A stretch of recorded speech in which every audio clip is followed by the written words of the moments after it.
And we're live.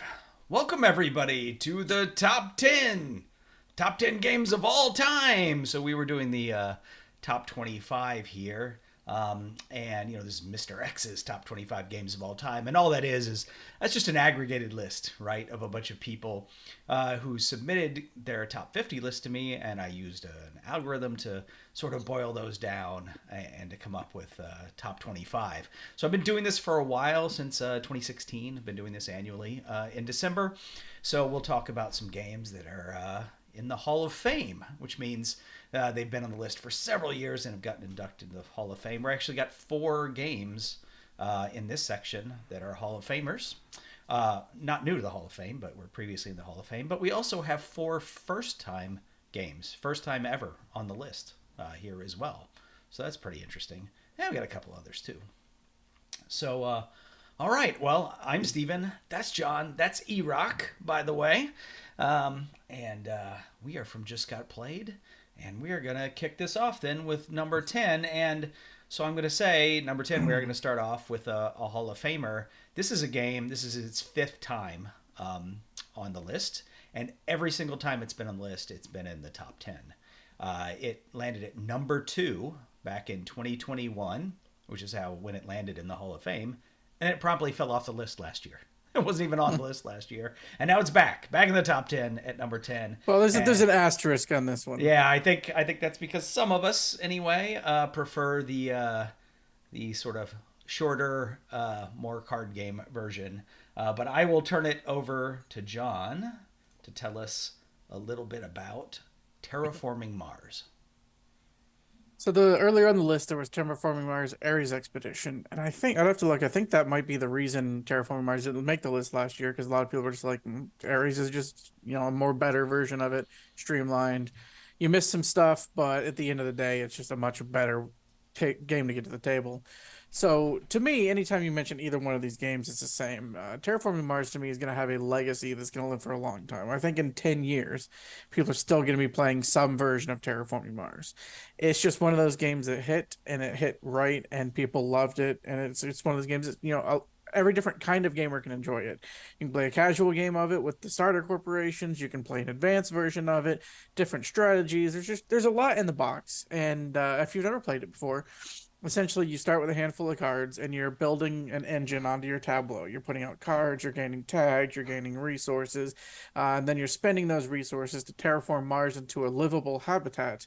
And as far as I know, all the science in the game is accurate. It's like, this is what it would actually take to make Mars a livable planet if they reach these parameters.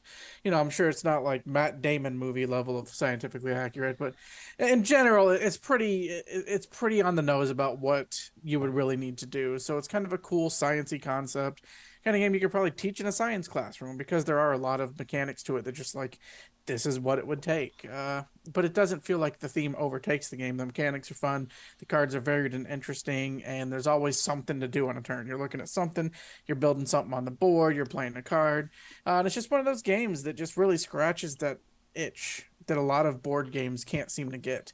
If you got heavy games, the light gamers aren't into it. If you got party games, the heavy gamers won't play them. Erock. But this game is just kind of like, there's some for everyone. Everyone can play it together, and they're all going to have a good time, even though it may not be the exact genre that they like. Yeah, I mean, I like Ares Expedition more, but Terraforming Mars is still in my top 50 games, right? So, I still factored in here pushing this up. I think maybe I even like Terraforming Mars better as a game, but just that idea that the Ares Expedition plays in half the time. But I did pimp my copy out a little bit. I did get a Hot Wheels Mars rover as the first player marker to put in my copy of Terraforming Mars. One of our friends from the game store gave me a 3D printed city of was it Noctis City or whatever the special one, right? So, well, yeah, I didn't go all in like you probably did, man. But close, yeah, not quite all in. Everything that I have fits in the original small box, That same friend made me greenery tiles 3D printed. I got the insert to it. I own like 3 inserts: Frosthaven, Gloomhaven, and Terraforming Mars. It's one of the few games that I'm just like, I like this enough that I want to spend the extra money upgrading, and I've already played it to get my money's worth out of it and then some. And then Ares came out and expansions. Terraforming Mars is the gift that just keeps on giving, and I don't foresee it ever leaving my like top 20 for any reason Yeah, through the rest of the time. there was a dice version that came out this year as well Oh, from the Fricks brothers, and I think it kind of landed with a bit of a thud. Actually, I haven't heard a lot about that one, but but we might be Have at a it. point of saturation. It might be. It's just like, all right, that's enough Terraforming Mars. But well, Erock says he has it, but have you played Haven't it? had a chance to get on a table yet. So yeah, but that, I mean, he also To be hasn't continued. He hasn't played John Company 2 either. It doesn't mean it's not a good game. It's just Erock has a lot of games. well, I have played John Company, just not my version of Right.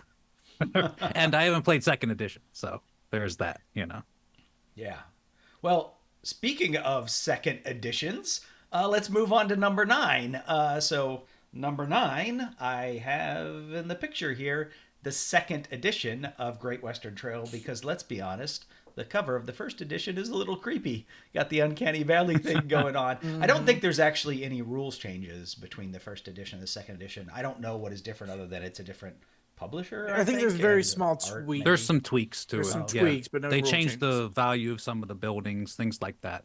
So it is a little bit different. Also, they haven't come out with Rails to the North yet for the second edition. Oh, they haven't. Okay, I liked And that I expansion. really like that expansion. No. Yeah, it's really good. If you do want tweaks, though, changes, Great Western Trail Argentina came out. And it's the same game, but then they changed a lot and added on top of it. And it's kind of like, this is what Great Western Trail should have been from the beginning. So if you like this and haven't tried Argentina yet, I would definitely recommend it. See, I was going to say this is Great Western Trail's first time on the list, and I also wonder if it will be its last because of Great Western Trail Argentina, which Yeah, I haven't had a chance to play that yet. generally should. everybody has that I know who has played both has said Argentina is just better. So Well, that's cool, but still, first one's the king so far until something replants it. Yeah, it's a really great game. A lot of people like to call it a fancy rondel because, in a way, it kind of is, because you're just kind of going on this endless loop.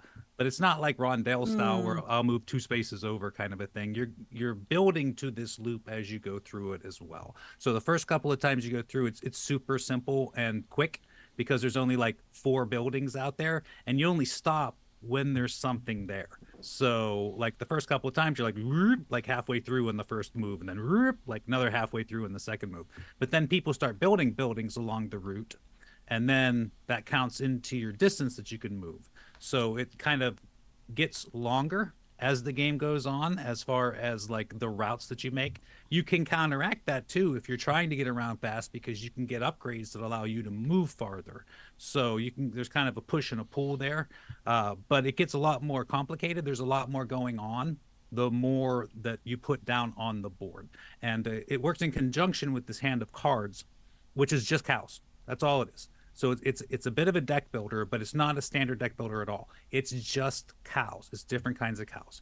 Because the point is, when you finish this loop, you're basically driving your cattle to market, right? And as you finish this loop, you want to turn in different cows for more points.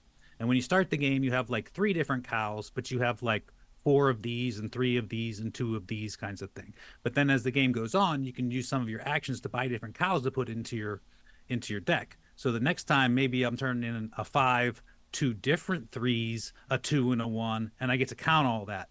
Because if you turn in the same cow more than once, you only get to count the first one.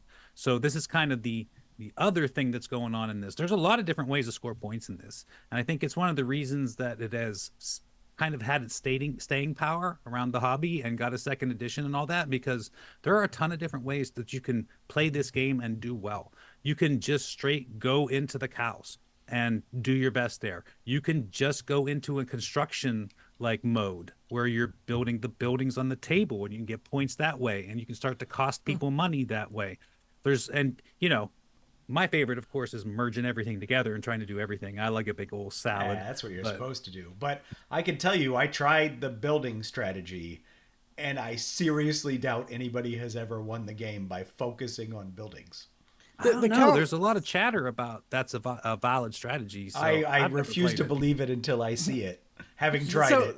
There is criticism in the game that the cows are a little too powerful. You kind of have to focus more on cows than you want. But in Argentina, supposedly it fixes that where you don't have to focus on cows and can still win the game. So Interesting. I actually think the third one's been released at this point now. There is a New Zealand one, and it's sheep. Yes, yes, there you go. So Do you you can't start in the focus on Shire, you or- can't focus on the cows there because it's sheep. I just like saying sheep. to give you an idea, by the way, I'm copywriting this. It's a rondelle builder where you actually put the Ooh, a parts of the rondelle together. builder. I like that. You're building the rondelle as you go. There are games like that. Tiny Epic Pirates, I think, had the thing where you put the pieces and it changed the rondelle as you went around. I mean, some time track games are kind of like that, right? Like, because you know, like in Kraftwagen, right? You pick up a thing and then you move it to the end of the track when you took that thing. So you're sort of, you know, it's kind of like a rondelle builder in that regard. But yeah, I like. Are you taking all it those from games. the track to put on the track? Yeah, so it's kind of like what is that? A lot of Suki does not that. Isle of Sky, Glenmore, right, where you jump ahead and you take a tile, right? So there's a lot of games like that. But in Kraftwagen, you jump ahead and you take a tile, and that tile gives you your actions for the turn, and you move it to the end of the track. And so Yeah, now- that's like yeah. Woodcraft Praga. Yeah. But you're not actually building on it. You're just moving things around. On this, you're actually putting more things down on the rondelle as you go. Yeah.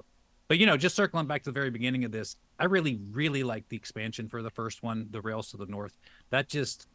It gave a whole other thing to do, basically. Because before that, it was like you do the cows, you do construction, and then when they added this, it added this opened up this whole train world as far as what you can do. Because the base game is basically like when you make a delivery, you move your train along the top of the board, and you get points for that. But the expansion actually sits literally on top of the top part of the board and then farther, and it gives you way more places to go when you're moving your train around. I think that's fantastic. It just adds like a complete third set of things to do in the game, which is fantastic. Yeah, I wonder what happened. I don't know if it was maybe sales were disappointing, or maybe it was COVID shipping problems, why they haven't done, or They maybe should have improved their train.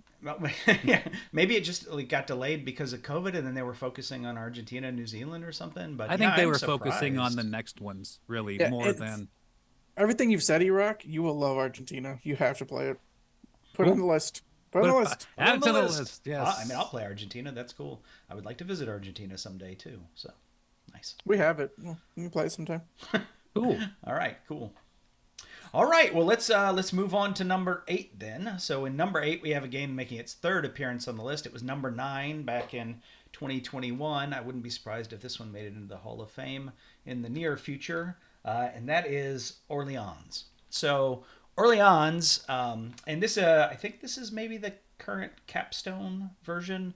Well, DLP Games makes it, but in the United States, it's published now by Capstone. And an interesting thing about this, I think the original version only went from 1 to 4, and there was like a 5th player expansion box, but Yep. the Capstone version has the 5th player included in it. I think Trade and Intrigue made it 5 players. No, there was a 5th player box. Like Oh, really? specifically just a 5th player component box. I mean, maybe Trade and Intrigue also did that. And there's also the expansion Invaders or something, Invasion, right? And that makes it a co-op game. So we talked earlier about how I thought Viticulture World turned a very competitive game into a really good co-op game. This is another example of a game where you can take a good competitive game and get an expansion that makes a pretty good co-op game, which, you know, most of the time I don't think those are very good. So these are 2 examples where I think that's good. But there's a lot going on in Orleans, but in the base of it, it's a bag builder. And what you're putting in your bag are these workers. And there are 7 different kinds of workers. There's 6 specific ones, and then the monks, which are wild. And so you want to pull those workers out of your bag, and then you assign those to different places on your own individual player board. And that allows you to do different actions on your turn, depending on what you've assigned. One nice thing about it, though, is if you pull some people out and you don't want to use them, or you can't use them to complete an action, you can just sort of save them or pre-allocate them or something. It's not like you just lose them for having a bad draw or whatever. So that's one of the things I like about this as a bag builder. But the actions that you can do, there's 2 different central boards. One where you can send some of your workers off to the court or whatever to get some benefits, and then another one where you've actually got this merchant, maybe it's called, moving around by water or by roads and collecting goods and building trading posts. And goods are worth points at the end of the game. Trading posts are worth a variable amount of points at the game, depending on how much knowledge you've collected. You collect people along the way as well, and those are worth points based on how much knowledge you've collected. But a lot of what you do on your own personal player board is you'll recruit other workers to put in your bag. And every time you recruit a worker, it gives you some sort of benefit, right? So at the start of the game, you're drawing, I don't know, like 4 tokens out of your bag, 4 workers out of your bag every round. But if you get a knight, then it goes up to 5, and it can eventually go all the way up to 8, I think. So it's nice to get knights. But fishermen, they give you coins, which are points, and farmers give you those goods, which are worth points. And then whatever you call them, engineers, maybe they give you the tech tiles, and scholars give you the knowledge, which allows you to get some stuff on the track, but also increases the value of those other things, right? So there's always this decision about what kind of worker do I want to take so that I can get that worker to trigger these actions on my board, but also there's the benefit when taking those workers. And so there's a lot of interesting stuff going on in this game, and it's very competitive. Some bag builders can feel like multiplayer solitaire, but this one isn't that. There's a lot of individual things you're completely competing over, and nothing more directly than that map, because I mentioned building trading posts, and you can only build 1 trading post in each city other than Orléans or village or whatever. So I feel like it's a good balance of bag building, competition. It's got sort of like the right level of mix of crunchiness and luck that I enjoy in a game, because there's a lot of luck in what you draw out of the bag, but it's also mitigated by the fact that you don't just have to lose a worker if you didn't use them or whatever. So yeah, I really Plus, like you send the guys away at certain points. So if you're like, you can. I have too many of these, then you send them to the you got to be able to graveyard thin or your whatever bag, it is, right? Well, you send them to the court, I think it is. Yeah, right. They're waiting for court. Not like a village where That's you literally right. send them to the graveyard. And you want to be the first to kill your people. Yeah, you get better. This is a great game that I'll never play again. Really? Why? Because do you know what people with AP do when they can't remember what's in their bag? They freeze. Look in their bag? You're not allowed to. Are you? I don't know in this game. Is that true? I don't think you're supposed I to. don't think you're supposed to look in their bag. I don't see why not in this game, right? I understand why in like Quacks, because there's no push your luck to it. Yeah, that's true. I don't remember. I don't know.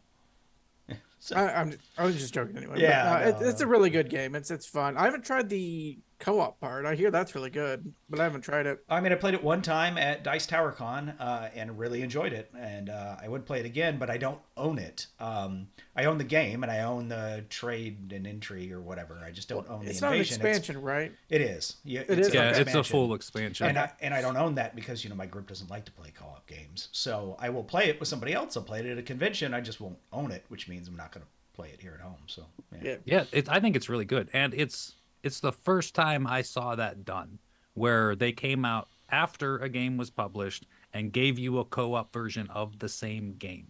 And it was like, wow, that's and when good. You hear that, you hear that, you're like, that sounds dumb. How do you turn a game co-op? But from what I've heard, it works just smooth. Yeah, it works really well. Yeah, I mean, you're doing all of the same things that you would do in the normal game, right? To build up your bag, which is sort of like your engine, right? And getting your tactiles and doing all the things, but you just got to make sure to you have to put the trading posts out, because now they factor in the invasion rather than competing with people for points. And then you have to generate these goods, which you're normally trying to get those goods for points or whatever. You got to get those goods out there as what, I don't know if you're bribing the invaders or what, right? Like there's just some things that you have to fill up to repel the invaders. That's a good way to put it, the though. Tokens that go to the central area. You're still doing the same stuff, except instead of doing it for personal points, you're doing it as a collective goal. So yeah, and it's tough. It's really well done. It's tough. So you all have to work together. You have to decide, well, I'm going to do this, you're going to do that. I focused on traveling around the board, putting out trading posts, and we were razor thin close, and we lost, at the end. But I really enjoyed it. So cool. Cool. All right. On the list. Yeah. Well, that was number 8, Orleans. Number 7 is another first-time game to the list, and I think Board Game Geek in general would disagree with us it being as low as number 7 on the list, because I disagree with us being at number 7. I didn't check today, but most recently, at least, it has been the number 1 game on Board Game Geek, and that is Brass Birmingham. So, Absolutely. Erock, why don't you tell us about Brass Birmingham?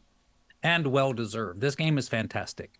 This game kind of had a slow burn in the hobby because it's been out for, I don't know, it's got to be close to what, 5 years at this It's point, 2016, maybe? Easily, yeah. It's if not more than five 7 to years. 8. It's been a while. And just within the last year, it rose to number one, which is kind of weird. Like they usually like have a steady pace and they get up there, and this one just was a kind of a slow burn in the hobby. It's a little dense, it's heavy, and it's a little hard to really grasp what's going on in this game the first time you play. So that's probably the slow burn because it really does take a couple of times to really feel like you're comfortable with what's going on in this game. I absolutely love it. It is near my number one of all time, also, arguably one depending on the day. One of the things that I absolutely love about this game is that you build a shared board together. And like what I mean is like there's a lot of just very brief synopsis. It's basically the industrial age in England. Like, and you're moving from like early industrial into like later industrial during the game. There's two phases, one of which is like canals, and the second half is railroads. So you're making this industrial age kind of thing going on in England. And you're building this stuff out on the table. So you do have a personal board, but it's nothing. It just stores everything until you get it out on the board. Everything happens on the main board in this game, and everything can basically be used by other people. So if I build coal, as long as you can connect to it, you can use my coal.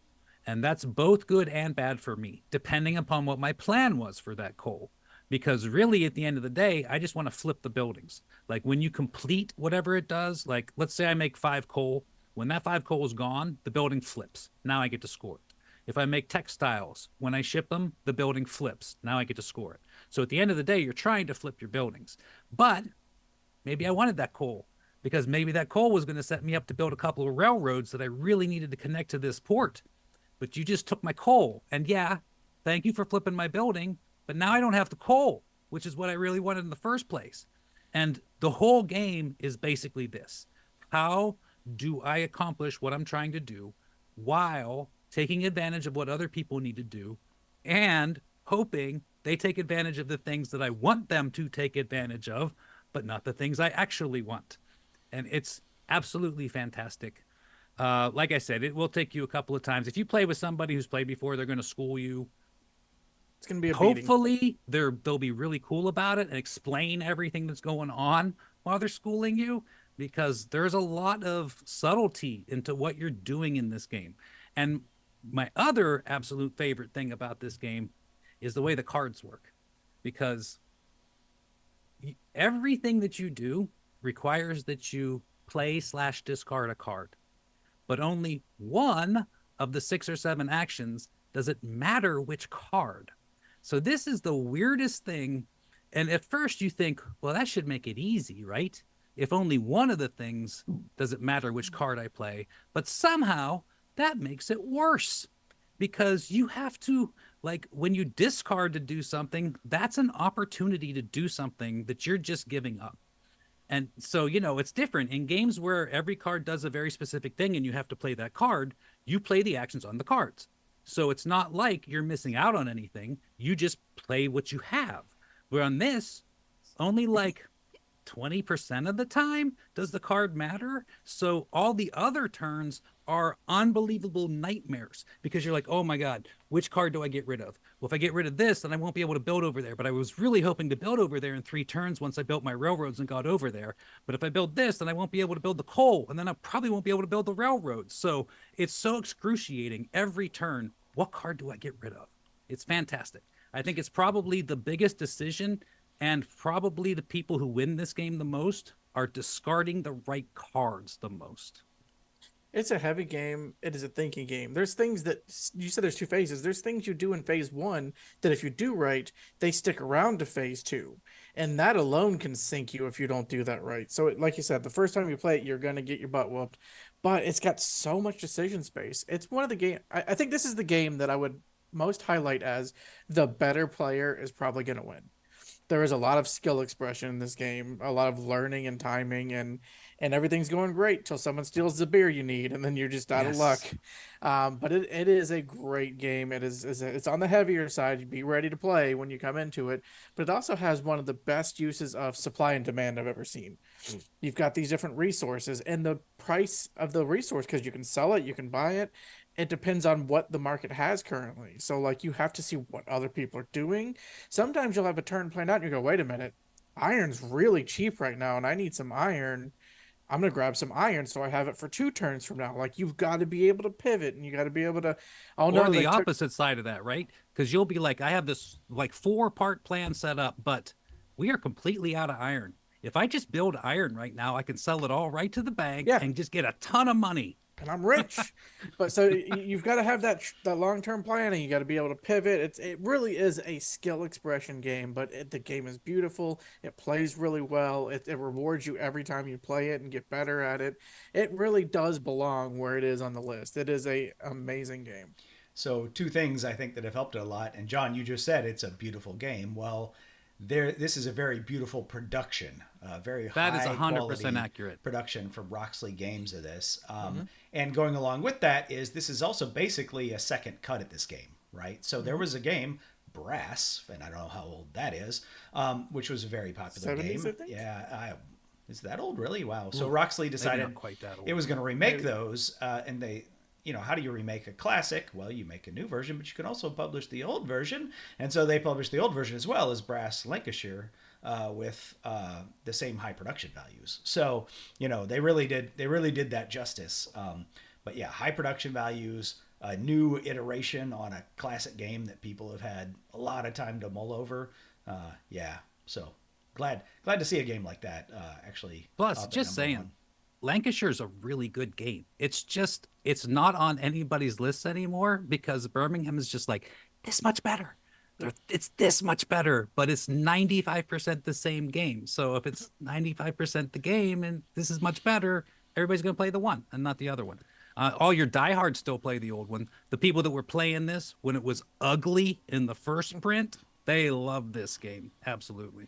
Yeah, I mean, if you had the old one and you're like, oh, I want the new one with the high production value, you're not going to buy the game you already have. You're going to buy the game that's slightly different, probably, right? So, yeah. Well, anyway, it landed number 7 on our list, although, like I said, I think it's still number 1 on Board Game Geek as of today. All right. Well, let's move on to number 6 then. So number 6 is, again, first-time game on the list. It's a pretty new game, and in fact, it got a expansion this year. Actually, when did this come out? 2022? Maybe? I think so. And yeah, so now it has an expansion, the Marine Worlds expansion, I think it's called, for Ark Nova. So, Indeed. Erock, why don't you tell us about Ark Nova? I have not had a chance to play the expansion yet. We'll get back to that. But I really like Ark Nova. I think it's a really fun game. In a nutshell, it's a game about building a zoo. And it's a long and kind of a complicated version of Let's Build a Zoo. I'm sure there are plenty of, what do you call it, Tetrisy, polyomino versions of Let's Build a Zoo. This is like, really, let's get into the nitty gritty and build stuff. This is going to take a long time to play. It's kind of complicated as to what's going on. It's not overly complicated. There's just a whole lot going on, and each one of them is not really that simple.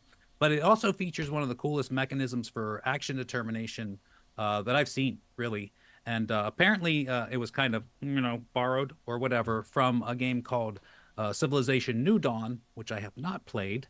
And perhaps things before that. I'm not sure, but it really shines in this game. And basically you have 5 actions, and they're represented by cards. And you put them in a line in front of you. So I have one in my 1 slot, one in my 2 slot, one in my 3 slot, all the way up to 5. And the trick is when you use one, you pull it out of its slot, you push it all the way down to the beginning and push everything back up. So if I use my 4, it's coming on my 4, goes all the way to the front, and pushes everything back up so that it's now in the 1 spot. But the higher number that I pull it out of, the better the action is that I get out of it, which sometimes isn't even that big of a deal. But generally speaking, yes, you want to pull them out of the 5 slot because you're getting huge bang for your buck there. And then you flip them back to the 1 and let them crawl all the way back up until you use this. Well, there's a lot of planning that goes into that. If you're trying to maximize these cards, you have to kind of have a plan for what's going on and what you're doing so you can prepare to use these cards. Now, again, doesn't always matter that much. For instance, like if I were to get an animal, buy an animal, get an animal, I don't know. But if I was to get an animal, like a lot of the options are build buy one animal. So what does it matter if I'm pulling out of the 2 slot or the 4 slot? In fact, if I only can afford one animal, I don't want it to get to the 5 slot because there I can build 2 animals, but now I'm just wasting my time. I let it go all the way up there. I could have just cashed it into 2 and built the 1 animal, but now I have a chance to build 2 and I can't do it. So it feels like wasted actions. I feel like there's a lot in this game where you know when you're not playing efficiently. And I don't think that's true in a lot of games. I think there's a lot of games that you can play, think you're doing really well, and actually you're not really doing that well. You're kind of behind other people. I feel like in this game, you're going to know because you're not maximizing that card play. When you're pulling it out of 3, or something gets to the 5 and you're not ready to use it there. And or then you're doing then the building just, strategy in Great Western Trail. You don't know. You're doing right, you don't terrible.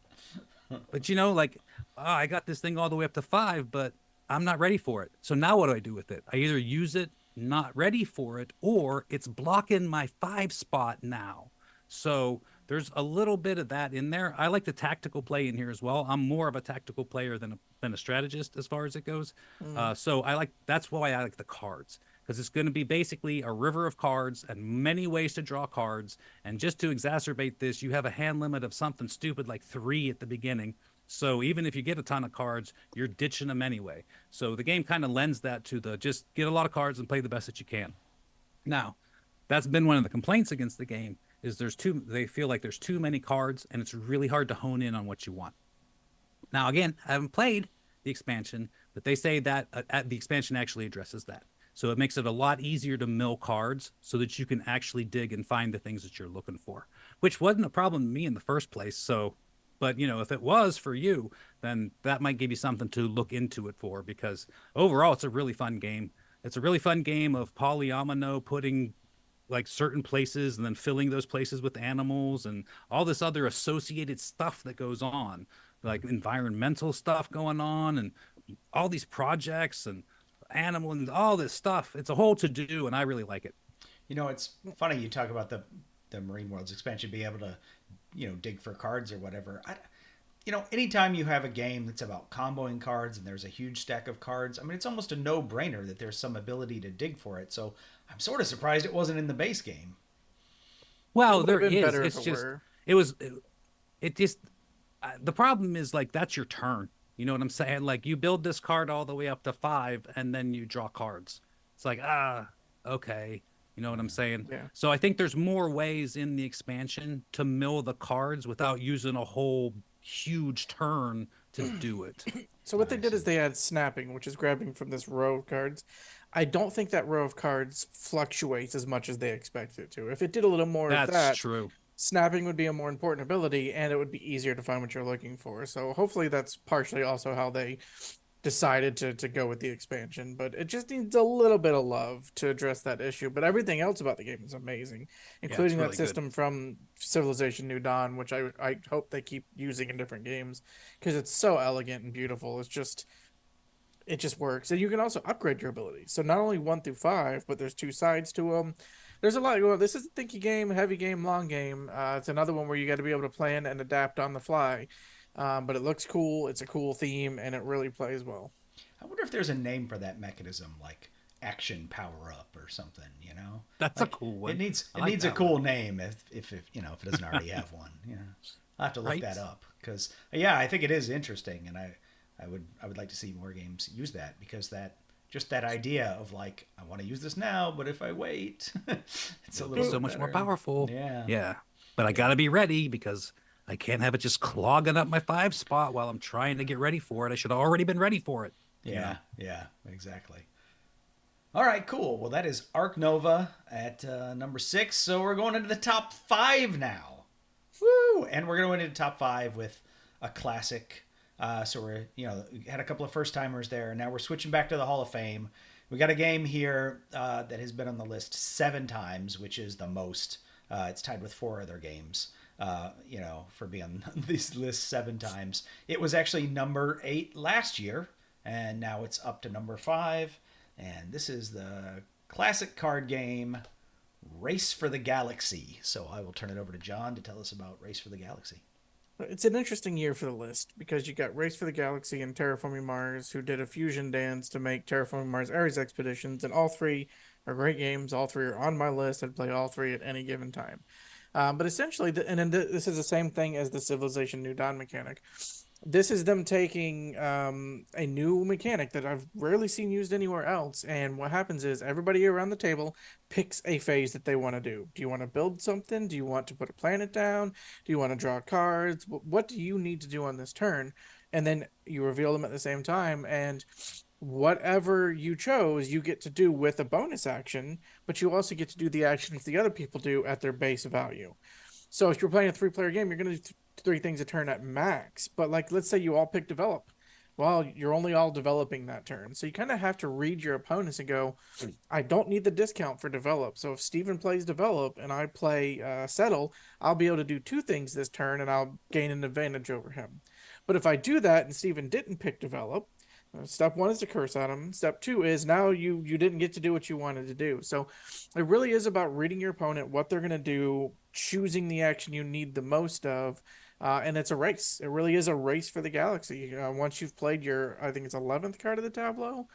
Maybe played 11, total of 12. Yes. Yeah. Then the game ends and whoever has the most points wins, and you're vying for points during the game. And it really is just a neat game. The only thing that kind of handicaps it from being more popular, I think, is the dense symbology on the cards. You need a linguistic degree to be able to read these cards and know what they do. There's no plain text on them. You just got to decipher the lucky charms and hope that you read it correctly. So that does hold it back a little bit. But once you learn those and you know what they do, the game plays quick, efficiently. It's a really unique take. And then all the way up until Ares. I think this game is like 15, 20 years old. It's an old game, and it took until like 2020 for Ares to come out to re-implement that mechanic, and I've never seen it in another game since then. Puerto Rico does it somewhat similarly, right? Because you choose something and you get an added benefit for the thing you chose, but everybody else gets to do it. And I don't think 2 things I think are not chosen every round in Puerto Rico, right? Because you put something on them to make them coins on them to be more likely chosen the next. So yeah, but it's a little different. It's not quite the same because it's not simultaneous. Right, you go sequentially and choose things that way. But it is somewhat similar. But the simultaneous is what makes it, though, because you have to predict what people are doing and not react to what they did. Yeah. Roll for the Galaxy has that as well. But you did mention that it's a race, but you said a race to fill up your tableau with the 12. But actually, there is the produce consume strategy, because you can run out the victory points. That is another way that the game ends. You consume it up. I find that more of a limitation flaw of the game than a legitimate strategy. But that's for a different video. I see people competing of those. One person trying to fill the tableau, one person trying to grab all. That doesn't mean it's good for the game. It means people do it. Whatever, man. I think it makes it interesting. Yeah, it's one more. I love it. It's one of, like, you can also go a full military path, but just like all the other paths, you need those cards. So this is extremely tactical. You play the best you can with the cards you draw. I've played this literally hundreds and hundreds of times. I absolutely love it. I agree. The iconography is terrible. Yeah. It's terrible. But what I highly recommend is go to Board Game Arena and play, because you can hover over things and it'll tell you what it does. And the computer handles everything, so you don't worry about missing anything. Don't worry about missing anything. Play the cards. The computer will do all the stuff for you. Once you get your feet on the ground, then I think you play with some other people, because it's absolutely fantastic. This is one of my all-time favorite games. I don't even think it's in my top 1 or the top 5 or 10 anymore, just because it's so hard to get this to the table. It's burdensome. And, like, I am so familiar with this game, and the teach is so hard because of all those icons. Like, it's almost like a bridge too far for me. I'm like, I'd rather just play on the computer. Every round. Like, what does this card do? Yeah. It's like spades. I will never play a game of spades with someone who doesn't know how to play spades, but I love spades. It's just one of those games. You got to know it or you don't. For me, this game is worth it, so I will teach it. I will play it with newbies. I don't care. it's worth it slogging through it for me. But yeah, it would probably hit the table more often. And in fact, with Ares Expedition being out, I'd probably be like, well, let's just play Ares Expedition. That's Right? the It's a problem. lot easier to understand. I love Terraforming Mars and I love this game. Two of my favorites of all time. I might not ever play either one of them again because I'll just grab Ares instead. All they gotta do, It's that perfect deluxe, marriage. deluxe edition. Get a nice deluxe edition. It doesn't even have to be that deluxe. Just put the words on the card. That's what they did for Roll for the Galaxy. They put they just spelled it all out. There it is, right there in English, telling you what what everything means. So yeah, that would be nice if they would do that for Race for the Galaxy. I don't even remember who the publisher is. Rio Grande is in this picture of the version that I have up here, so they're probably still the publisher. Get on that, Rio Grande. Yeah, I know you're watching. Yeah, I'm sure they're watching. Yeah. All right. So moving on, let's move on to our number 4 game, and this is its second time on the list. I don't remember when this game came out, but it's relatively new as well. It was number 23 in 2021, so it just sort of barely cracked the list, and then it fell off, and now here it is back, all the way back up at number 4. And man, it seems like we have a lot of co-op stuff going on here. Maybe I was just talking about co-op with Orleans. But anyway, this is a co-op game. This is a former Board Game Geek #1 game, Gloomhaven. John, why don't you tell us about it? You hear the phrase "in a box" so often, but this is a game that personifies it. It is a dungeon crawler in a box, and that box is 22 pounds. It very much feels like a computer game that you have to do kind of the behind-the-scenes work on. But when you do, it's worth all of the effort to it. Unless you have the Steam version, which is on sale currently. Yeah, it's a great game as well. But it's essentially you have a character. Your character has a life goal, and then you read through some story. You play through the story and go and you have dungeons that you set up. They're usually like 3 rooms with doors on them. When you open a door, the enemies are populated. They get a turn. But it has a really unique game mechanism, and what happens is you start with a certain number of cards in your hand based on your character. Every turn you're going to play 2 of those face down. When everyone's ready, you reveal them in an initiative order, because every card has an initiative. You're going to play the top half of one card and the bottom half of another card. You're going to take those actions. Once everybody, including the monsters, have acted, you discard those and you do it again. But once you've run out of cards in your hand, you get all the cards that come back in your hand except for one. You have to pick one of those cards to remove from the game for the entire scenario. For that dungeon, you will never see that card again. So it's a way to represent your different choices and actions, but it also represents your stamina for how long you can survive in this dungeon. So you have to clear the dungeon out and meet the objective before you run out of stamina as a party. If you do so, you get all the loot you collected, you get to read the conclusion of the story, you get to level up your characters, you get to unlock items. I mean, it really is a dungeon crawler in a box. It's a co-op game, 1 to 4 players. There is 6 characters that come from the start, and you can unlock 11 different characters that all play completely different from each other with unique sets of cards, unique character models. Just so much content is in this box. It would probably take you 2 to 3 years playing regularly to clear all the content in it. And it really just is an amazing game. One of my favorite games of all time. There are some criticisms that are accurate. A lot of setup time, a lot of fiddly parts. But when the game sings and shines and when everything's working correctly, there is nothing on the market that can touch this in this genre. I agree. And it amazes me how many times it comes down to the wire.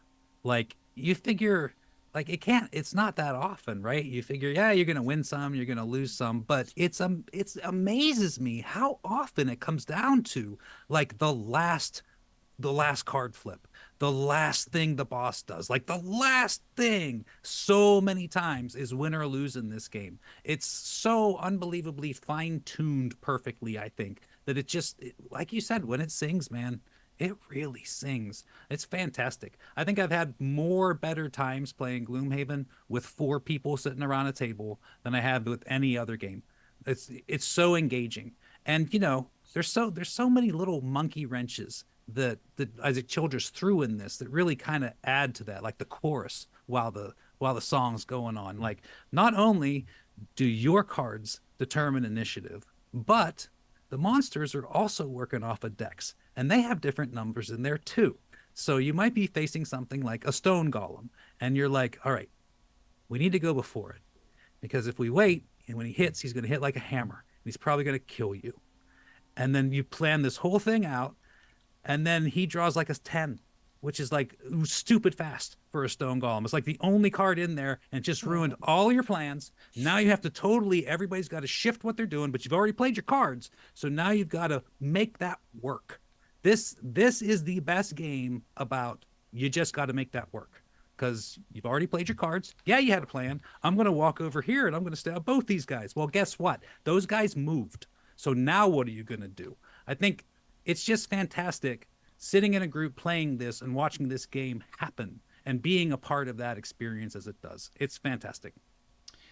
So if you're not familiar with Gloomhaven, but it sounds interesting to you, but you're intimidated by a 22-pound, $100, $100+ box of game, there's also Gloomhaven Jaws of the Lion, which is very inexpensive and basically gives you the intro experience, right, to the game? Yeah, and it's more than that. Like we're playing Jaws with some friends right now, and it's one of those things. It's like, shouldn't this have been over already? Like it keeps going and going and going. So you're not going to get the 100 quests out of Gloomhaven or whatever, but it's not an intro. It's a full game. It's just not a full coffin 25-pound game. It cuts out a lot of the really cool stuff. Like there's only 4 characters instead of the 17 in Gloomhaven.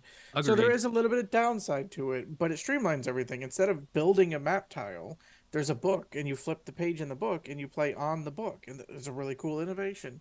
So it's like, if you want to get into Gloomhaven but you're a little intimidated by it, play Jaws of the Lion, and you'll either be like, it's not for me, or you'll be like, I love this and I want more, and then you get Gloomhaven. Yeah. It takes a little overhead, a little bit of learning, a little bit of making mistakes. I mean, I've played probably 200 scenarios between Gloomhaven and Frosthaven easily. I still make mistakes. It's going to happen. You just roll with it and you go with the whole thing. So do the best you can. Yeah. If you're intimidated by it, try Jaws. It really is a good game as well. Plus, I've seen it on sale for like $25 before. So big difference there. Yeah, absolutely. And you still get a lot of cool stuff in the box. It is not some passing fancy of just like, it's for starters. It really is a game. And, just to back up to what Steven said earlier, if you're inclined, get it on Steam. Babe and I played this, I think, 2 times through on Steam in addition to our tabletop plays, because it's just so smooth. The computer does everything. All you got to do is, argue about what to do and then do it. So it's awesome. Whenever I start a new character, it's level 9 in the digital version. I've played that much of it. Nice. Yeah. All right. Well, that was number 4, Gloomhaven. We're going to move on to number 3 now, which is another first-time game. A game that I'm a little surprised. I mean, it's a classic game that people like, but I'm surprised that why wasn't it on the list before? Why did it show up so high all of a sudden this year? But, that's how these go. And so here at number 3, we have Concordia. For the picture here, I have Concordia Venus, which maybe is the only version in production right now. I'm not sure. It's basically Concordia with an extra map or 2 or something in there. So you get the base Concordia experience in there with some extra stuff if you're interested in it. But anyway, as I said, first time on the list, so I will pass it over to Erock to tell us about Concordia. I'm amazed. I'm amazed in like multiple different ways with this game. First of all, I'm amazed it's never made MrX's list before. It's such a great game. And at the same time, I'm amazed it's number 4. Like, wow, that's 3. Awesome. Oh, I'm sorry. No offense, Concordia. But number 3 is amazing. I love this game. I think it's fantastic. This is one of those games that I don't think I've ever played with anybody and they didn't like it. Everybody I've played it was like, well, that was a lot of fun. I was like, oh, isn't this game cool? It's really cool. I mean, this is, in its essence, trading in the Mediterranean. It is basically that new theme nobody's done before. Right. It's not very pretty to look at either, really. It's just like a map of Greece, a map of Italy, and you kind of put little meeples and ships around, and well, that's about it. I mean, there's resources too, but it's not pretty. It just looks like your typical trading in the Mediterranean game, but the gameplay is fantastic. We also have Concordia Venus. We never actually owned straight Concordia. And there's also Concordia Salsa out there. So I think they still make those 2. as far as it I goes. think there's like a solo expansion you can buy now too. And Venus for a while was an expansion you could buy separately. So there's Concordia Venus expansion edition and Concordia Venus standalone edition. Right. We have the expansion edition, which doesn't actually have the maps from regular Concordia in it, but it has a lot of maps in there. So I don't know. It's kind of weird. There's so It's a many sort of different a mess. maps. Yeah, a little bit. And that just goes to show how long it's been around and how popular it's been for that whole time, because they keep making content. And it's not like DLC every 3 months or whatever, but still we're talking about all these different versions with the different maps and all this stuff going on. I know we hardly talked about it at all, but basically this has one of my favorite game mechanisms in it entirely, which is you have a hand of cards. You have 7 cards. They're the same 7 cards that John has, the same 7 cards that Steven has. And you can play any one of them that you want to when it's your turn. And as you play them, they stay down on the table until one of those cards you have, when you play it, it brings them all back. All right? That's one of my favorite mechanisms in games. It's because it's a completely even playing field that you then move away from. And you do move away from it, because one of the other things that you do in this game is you buy more cards. And I love this. The cards are doing 2 things, and sometimes they're not working together on the 2 things they do. First of all, they're giving you more actions. So maybe I'm going to be able to move my guys around and put more stuff out on the board. Or maybe I'm going to be able to harvest more if I get those certain kinds of cards. Or maybe I can simply just buy more cards with the cards that I'm buying. But as you make these choices, it's going to totally dovetail what everybody does. If I'm going to get a bunch of cards to harvest, then you're probably not, because I'm buying those. But this game's like Christmas. If you get in where other people are, everybody gets paid. This is one of the best things about this game. In most games, you basically sit around and watch 3 people take their turns and get stuff, and then it's your turn. In this game, it is entirely possible that you get stuff on everybody's turn as it comes around the table. It's great. Just sitting there and getting stuff. Like, oh, thank you. Thank you, Iron. I love to have 2 wheat. I appreciate you. Thank you very much. It's just awesome. And then, like I said, 2 things going on in the cards. The other thing is the cards tell you what they're scoring. So you really got to pay attention to what's going on with what you're doing and what the cards you're buying are scoring. The hardest part in this game is figuring out that kind of combination and when you kind of need to make a turn. And the turn is, I'm not buying cards for actions anymore. I'm buying cards to score points. They're still going to give me actions, yes, but that's not why I'm buying them. In the beginning of the game, I might very well buy some, produce cards just to get more stuff, to be able to do more stuff. But in the end of the game, I'm buying the card that scores me the most based on what I've been doing. And if you're really good, you combine those 2 things together from the start. You have a plan to go a certain way, get the cards that score that way, and you will trounce the people that you're playing with. And this is another one of these games. It's not heavy, but if you know what you're doing, you're going to kill everybody who's playing with you. It's thinky. It's not heavy, but it's thinky. Yeah. It's thinky, And, I just want to jump in here because you talked a lot about a bunch of different stuff going on in the game. What was your favorite part about the game? And you didn't even mention my favorite part of the game. My favorite part of the game is you mentioned harvesting. So when you harvest, you have to turn over this token, and you can't harvest that area again until somebody refreshes, essentially, all of the harvests. And nobody wants to be that guy, right? Nobody wants to be the person that refreshes the harvest, and now everybody can go and harvest all of this stuff. But there's a strong incentive to do so, because as things get harvested, it just basically means you more and more money that you will get when you're the person who triggers that. So it's like you don't want to do it, but you're so greedy you have to. And that's actually my favorite part of the game, that little mechanism. And it absolutely hits a tipping point. You see it, like, nobody cares. Oh, there's 9 coins? Oh. Yeah, suddenly everyone's looking at it going, if you don't do it, I'm going to do it. You better do it. It's also, when you run out of cards, the game ends. So the way to win this game, there's a lot of stuff you have to do, but the most important is knowing when to pivot to start buying points for in-game scoring, and not just trying to continue building your engine and get all this other stuff out. It's a great way to rush the end of the game when people aren't expecting it. John is notorious for rushing the end I'll of a do game. it. I will rush And the end of the it doesn't game. matter what the game is. It's not even in the rules that you can do it. He'll find out a way to do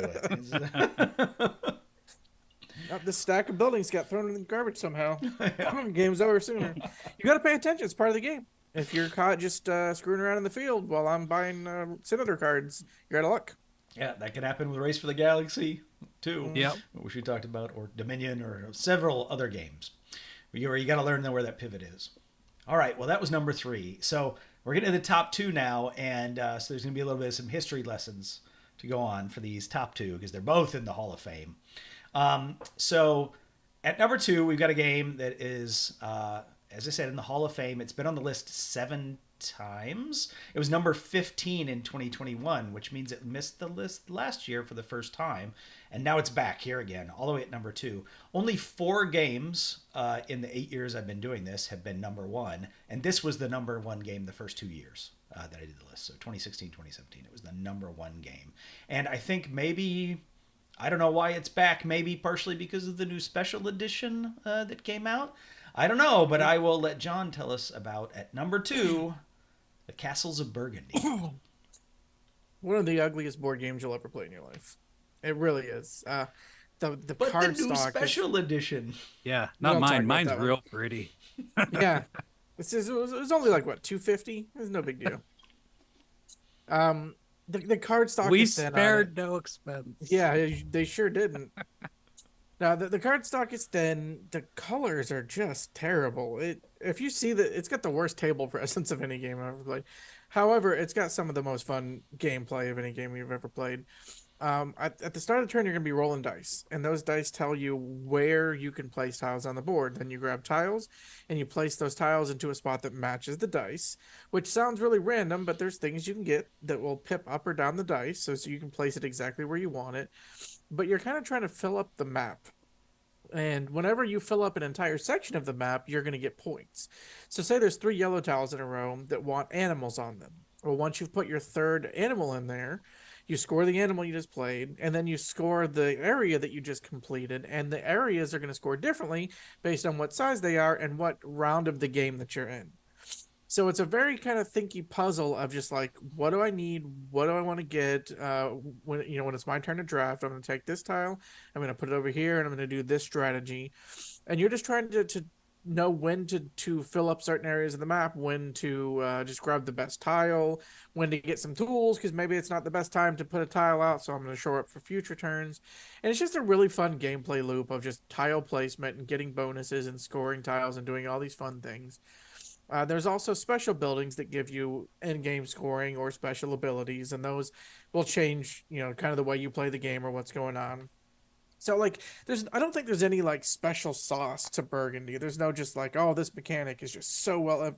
It's just a game where everything just works. It's fun to build your little buildings out. It's fun to enclose an area and score it off, and there's a lot of interaction of like, oh, I'm going to take that because they're going for the mine, and if I don't get this mine, I won't get this coin, and it's just kind of a very fun puzzle without being too thinky, too overcomplicated, or too take that. It's just very much a fun little puzzle.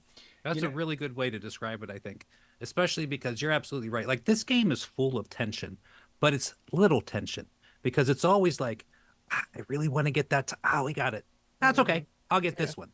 Like, that's the whole game. Like, yeah, at the very beginning of every turn, it's like, oh, I got to get that castle, or, oh, I got to get that mine. Like, there's this rush to get these things right off the bat, but it's still even past that because you're always like, well, this time I rolled a 3 and a 5. So if I'm going to do a 3, I like that building for a 3.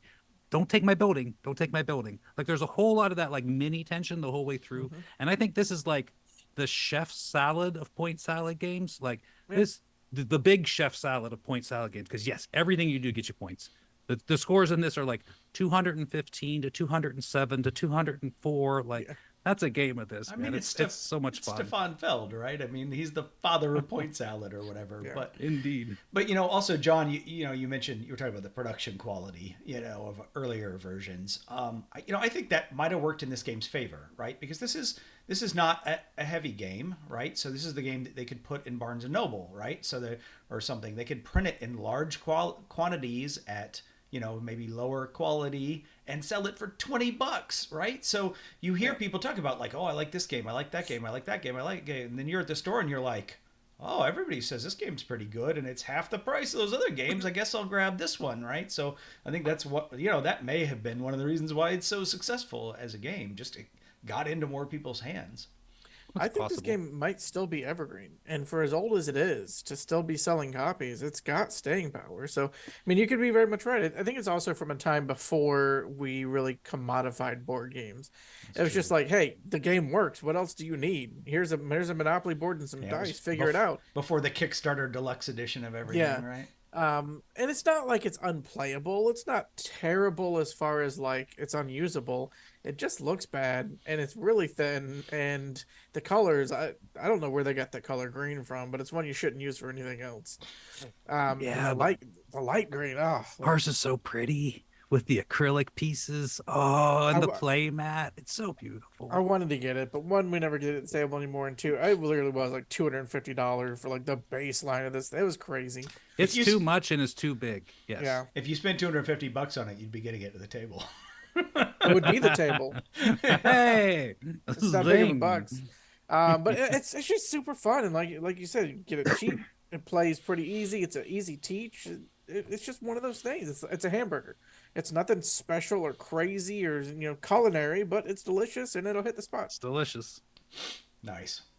All right. Well, Castles of Burgundy is certainly a heavy hitter in MrX's top 25 games of all time in history, but it's not as big as number one. So our number one game is a Hall of Fame game.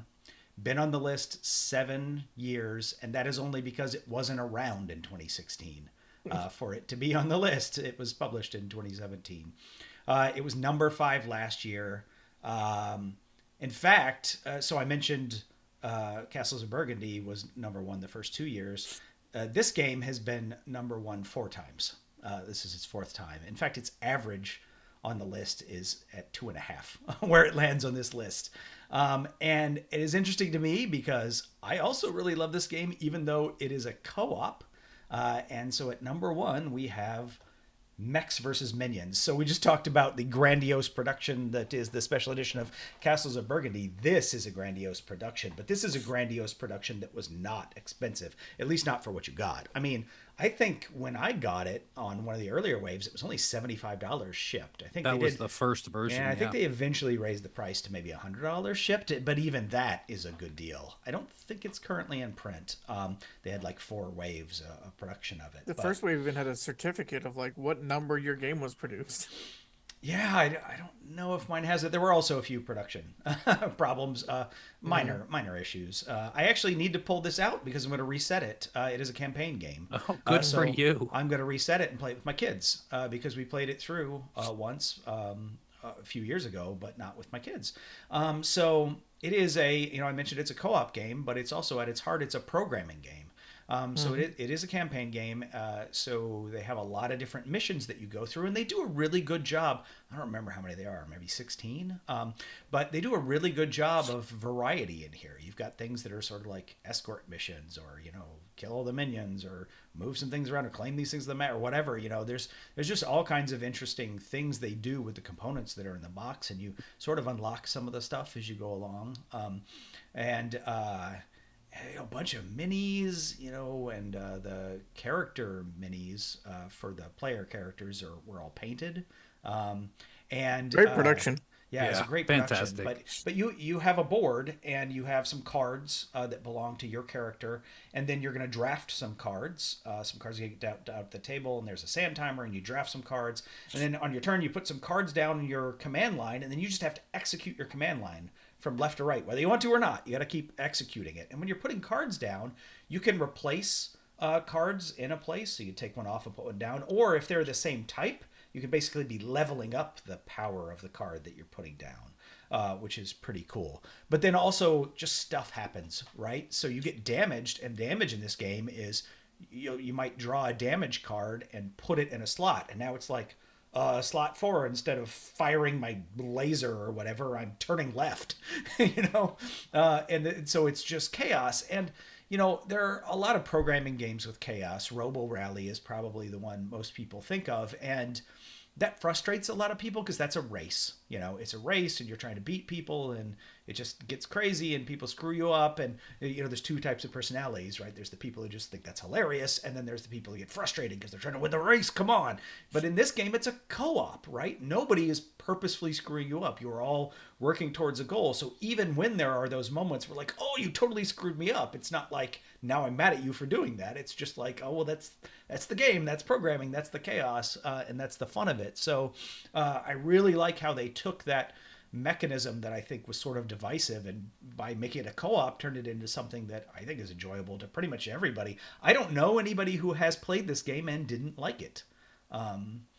Yeah, I can't think of anybody. I mean, I can understand maybe campaign games aren't for everybody, but seriously, you could just pull this off the table and play it one-off, and I think, you know, off the shelf and play it one-off, and I think it's fine, right? You don't even have to play through the campaign. You do. Yeah, but you will. It's fantastic. Yeah, you should. I mean, you'll unlock some cards for your character, you know, and that gives you some interesting options and stuff. And yeah, like I said, I thought maybe the last mission was a little overly luck dependent because I don't want to ruin it, but there is, you know, essentially a deck of cards you're working against at the end, and that can be badly stacked against you, right, in one play versus another. So that was a little disappointing in the end to me. I mean, I still really love the game, and I still really liked the end, but you know, losing to that a couple of times just because you had a really bad random draw against you sort of sucked. But then, you know, the third time you get over it, you win. Big deal, whatever. Yeah, you just described every co-op game. Well, no, but what I mean is I felt in this game it was worse than a lot of other games, right? You know? And there's a lot of it in this game. I mean, like you were talking about, like when you get damaged, where that damage goes is a big deal. Now, again, it's not that big of a deal because it's a co-op and you're having fun and it's funny, but it makes a big difference. If I get hit in slot 2 versus slot 6, that could be the difference of a minor annoyance or screwing my entire programming up, potentially causing me to go off on some weird thing and screw your programming up too, just depending upon which slot at what time. So there is a lot of luck in this game, but I just feel like dealing with that is the fun of it. Yes. In most of the campaign. But in the end, I think it was like, this happens and it's over, you lost. Not, oh, this thing screwed you up and now you have to deal with that. And so that, that was my one little gripe with the game that I love. Obviously, I rated it really highly. If you get upset when your ship blows up in Galaxy Trucker, this isn't the game for you. Also because I love this, and it's also the size of this game is also the size of a coffee table. It's a big old box. Yeah, agreed. But it's fantastic. You know, as you were introing it, I was just thinking it's got to start fading at some point because, like, it's just hard to get it back to the table. You know what I'm saying? So good for you that you're getting it back to the table because I don't know, man. There's so many things to play. It's just going to eventually probably just fade for us and still be sitting over there. That's sort of unique to my situation. My kids are 10 years old, right? They've played through Adventure Tactics. We're playing through Mice and Mystics. I figure when we're done with that, well, why don't we give this a shot? You know, they'll be able to play this. They'll be able to understand the sort of programming aspect. And, you know, I think it'll be a lot of fun. And so I'm not sure I would, having played it through with a group of adults, I'm not sure I would pull it out and play it through with a group of adults again, right? Yeah, that's true. But it gives you an opportunity with your kids, right? At the same time, even though I haven't played the game for literally years, I feel like I still have it highly rated because of I really clearly in my mind remember all the fun I had playing the game. Even if I don't quite remember all the vagaries of the missions and what we did and the situations. I mean, I remember some because they're memorable for, you know, whatever reason. But really front and center in my mind was just what a cool production. What a lot of fun this was. I can tell you that I basically gave up playing legacy or campaign games unless it's with people who live in my house, because it was just hard to get people together to play the game, to finish it and continue it.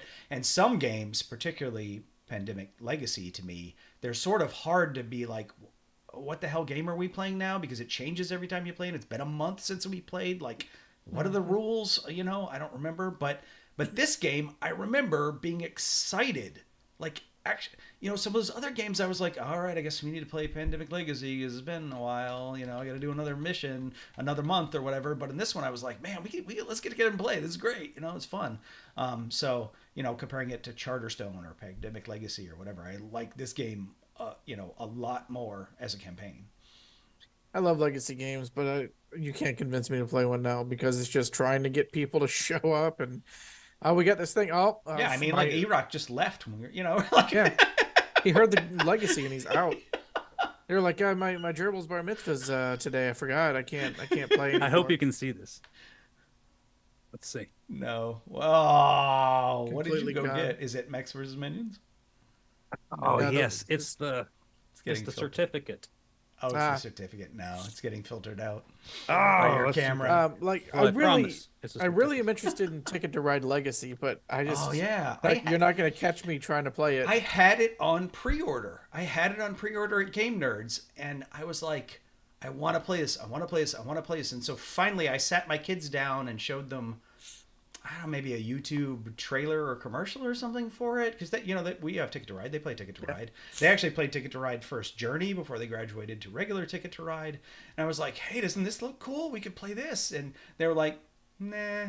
I was like, oh, and I canceled my pre-order, right? Because again, if it's not going to be people in my house I'm playing it with, I'm not going to get a group together and meet every few weeks or month or whatever. It's just it's too much work. You got 5 people you're trying to meet for Legacy. One of them skipping out every single time. There's gonna be one person that suddenly can't make it, and it's just you know what? We've had good luck, but we've been very all about we're doing this every other week on a Saturday, and you're gonna be here, kind of a thing. So, and every once in a while it falls through, but we've had good luck. We've played a lot.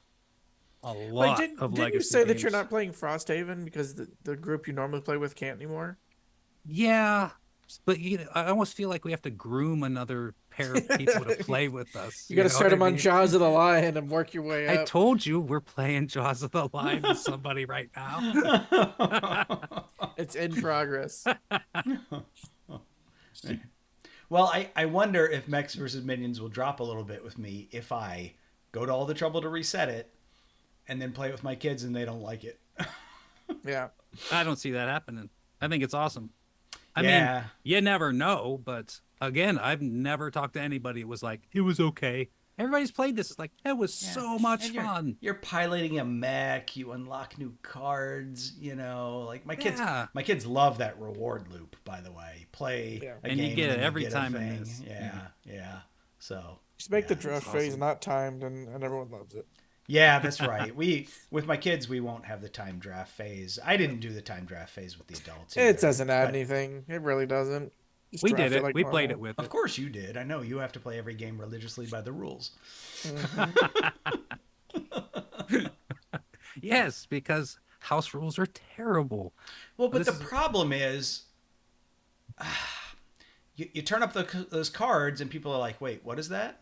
Like, oh, and then you got to explain how it works, and then like half the time's gone, and then it's like, what?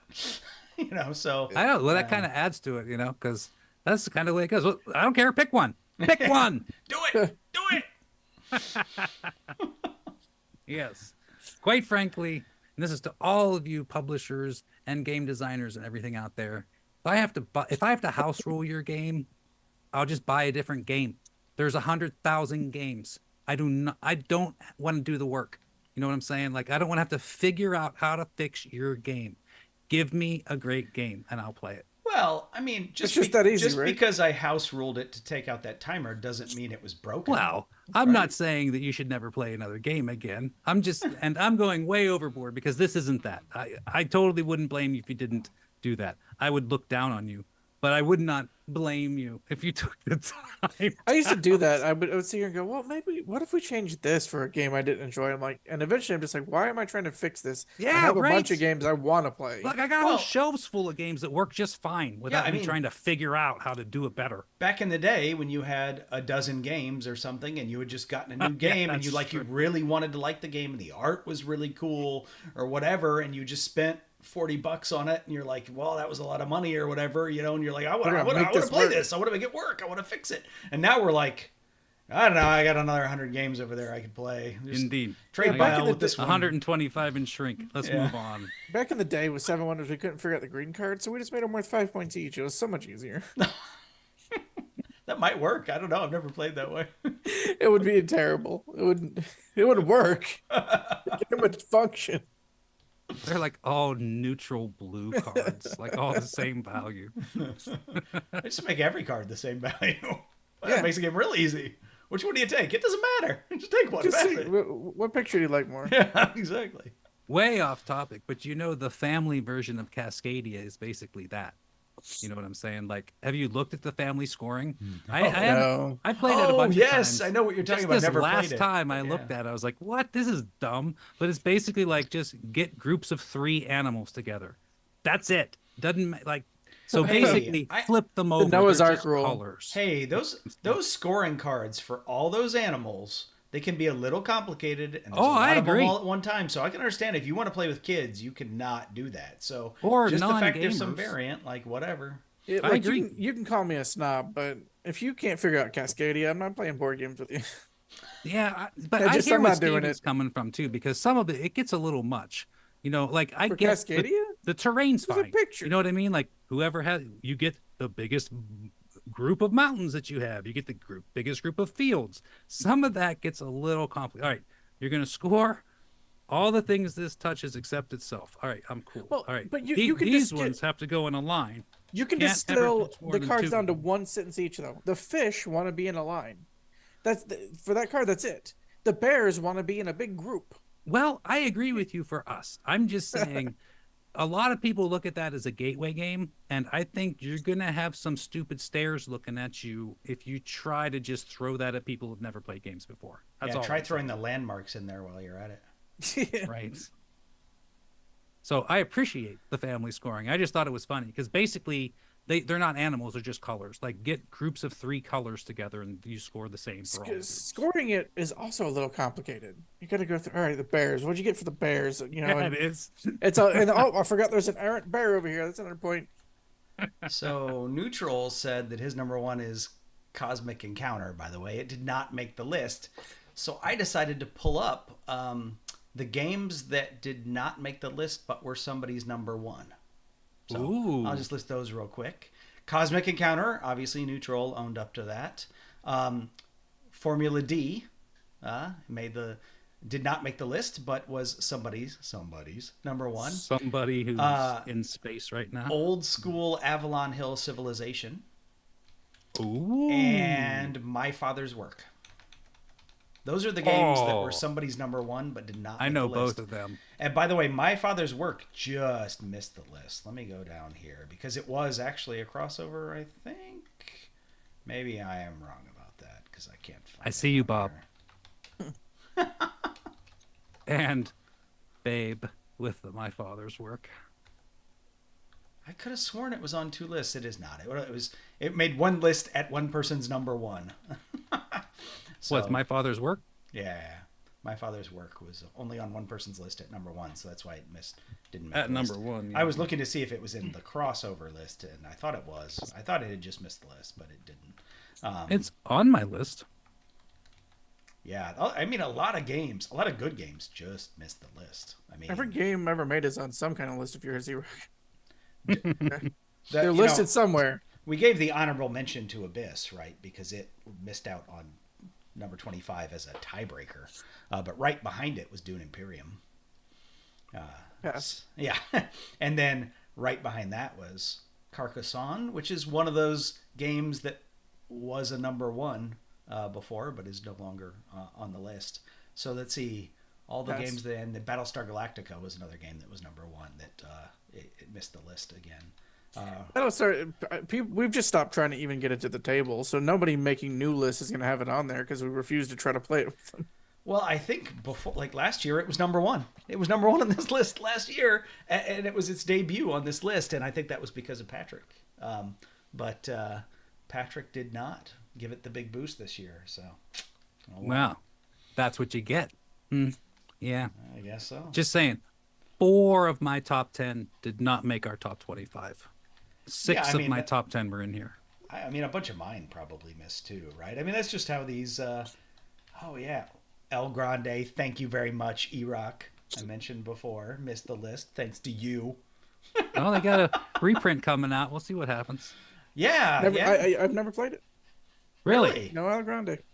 Oh, that's I've funny. heard it. I've heard its uh, name 100 times, but I've never played it. I used to do that. I used to do a board game marathon for charity at my house, and we used to start with El Grande. If there were 5 or less people at the beginning, people would come and go because 24 hours, right? But yeah, it's funny. I thought you would have been there for one of the El Grande sessions, but I guess not. I think I only came to one of those before you stopped doing them, and we definitely did not play El Grande. Or maybe we did, and if I saw the board, I'm like, oh, that game, but I don't remember it. Yeah, I did 2 years. I did a 24-hour marathon, and then 2 years I did a 12-hour marathon, and then was it last year you guys did one without me? You did a streaming marathon over at Patrick's house. I was ill, or my We kid didn't was have ill. El Grande. I can't remember. Yeah, you didn't have El Grande. So we've done a few charity streams. So we may do another charity stream for Extra Life. I doubt the board would I doubt you've played it and don't remember it because the board is a map of Spain that's beige and it has a tower that sticks. That's that's it. The definitely not Castillo base. If you don't base remember the ugly. Castillo, you haven't played the game. Yeah. All right. Well, anyway, there you go. That is a top 25. I'll be curious what people think of our top 25 list here. So if you think there is a really great game that missed this list now that we've listed all 25, please leave it in the comments below. Or if you look in the description of this video, there is a link to our Discord channel. Come on over to our Discord channel. This is where we talk about games all the time. Would love to talk with you about games over there. And that is also incidentally where I solicited lists that I used to make this aggregate list in the first place. One of the places I look for is people who are active on our Discord channel. So, if you want to participate in this next year, or actually now we do a thing in the middle of the year, in our summer for North America anyway. We do the summer list, which is essentially the same thing. We do an aggregate top 25, except that caveat is it's Cult of the New. It has to be games that are 5 years or less old. So, otherwise we'd just be doing the same list. which is half true. Half of our list today was basically Hall of Fame, and the other half was basically Cult of the New. I remember when we did the Cult of the New list, actually, I listed all the games that were going to have to fall off because they were 5 years old, and so that when we do it again next year, they're going to be off the list. And it was a bunch of them. Yeah. So that list should have a lot more churn, you would think. It's depressing realizing how much older your favorite games are than you thought they were. Yeah, I know. You're like, oh, that has to have been in the last 5 years. 12 years old? What? 12 years. Not like El Grande from 1995, though. Yeah. Indeed. Or Crokinole, which is or like Castles of 2,000 Burgundy years old or something. Yeah, Castles of Burgundy, right? Yeah. All right. Well, anyway, I'm Steven. That's John. That's Erock. We're from Just Got Played, and thanks for joining us today. Thanks for rolling with us, y'all. Bye. Have a beautiful time.